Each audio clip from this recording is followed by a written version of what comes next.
In the spring of 1943, deep in the steaming jungles of New Guinea, a group of U.S. Army engineers were told to stop wasting time.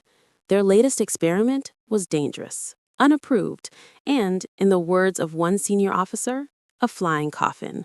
They were trying to turn a medium bomber into something it was never meant to be, a ship killer.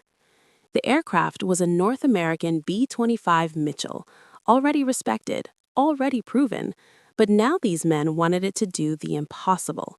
They wanted it to hunt Japanese shipping at wavetop height, face naval anti-aircraft fire head-on, and survive long enough to strike again. 3 days later, one of these aircraft would be credited with the destruction of 12 enemy vessels, and the United States Army Air Forces would quietly rewrite the rules of aerial warfare in the Pacific.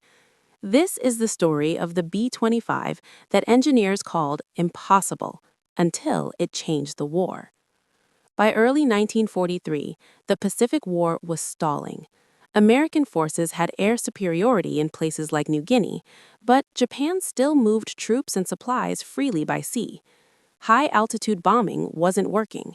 Crews flying B-17s and B-24s at 20,000 feet could rarely hit ships that were constantly maneuvering.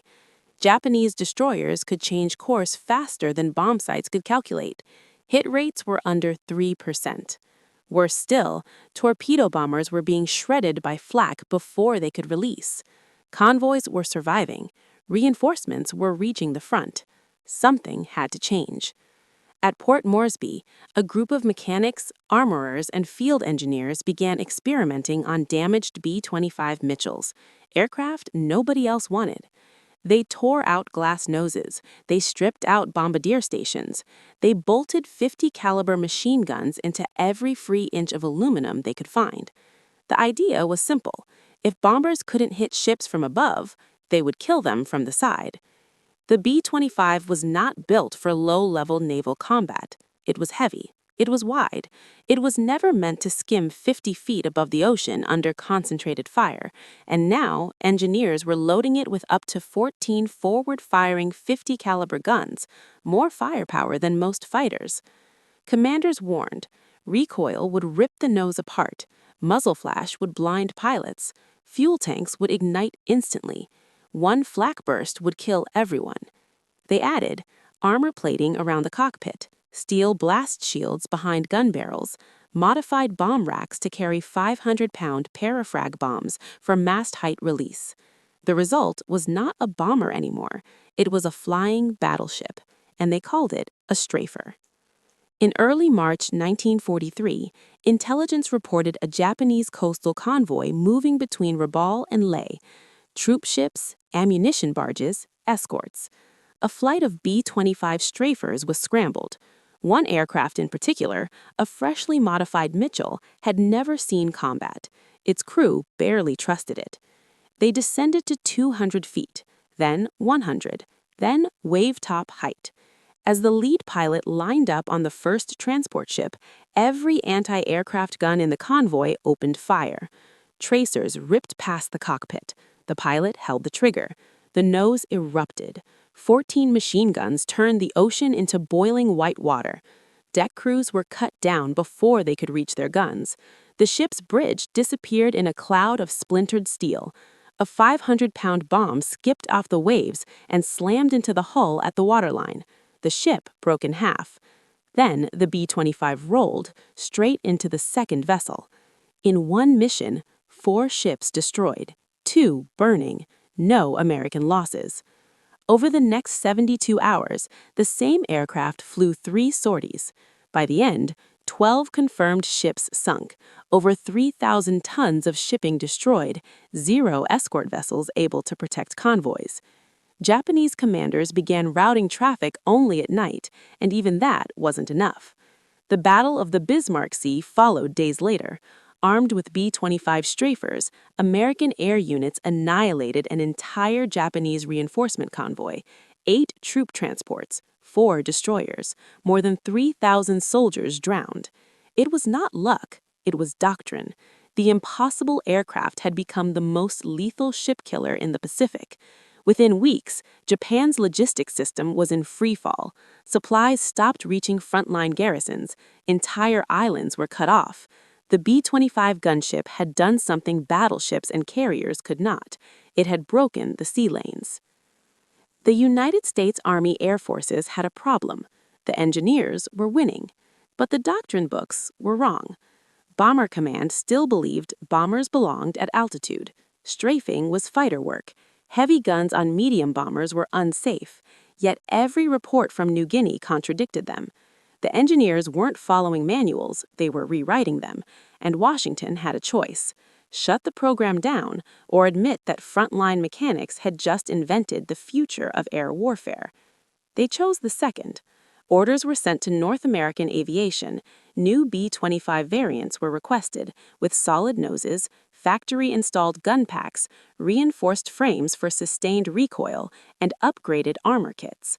The result was the B-25G and B-25H, the most heavily armed medium bombers ever built. Some even carried a 75mm cannon in the nose. It was the engineer's dream, now official. By 1944, Japan's shipping in the Southwest Pacific had effectively ceased. Convoys refused to sail in daylight. Barges hugged coastlines at night. Even then, the strafers hunted them down. The B-25 Mitchell, once dismissed as too slow, too heavy, too vulnerable, had become the most feared aircraft in Japanese naval command reports. And it all began with one aircraft, one group of engineers, one decision to ignore the rulebook. They said the B-25 gunship was impossible. They said it would tear itself apart. They said the crews wouldn't come home. Instead, it sank 12 ships in 3 days, and in doing so, it quietly changed how wars are fought. Not in laboratories, not in command halls, but in muddy airstrips, where mechanics with wrenches and courage turned scrap metal into victory. By late 1944, something strange was happening across the Pacific.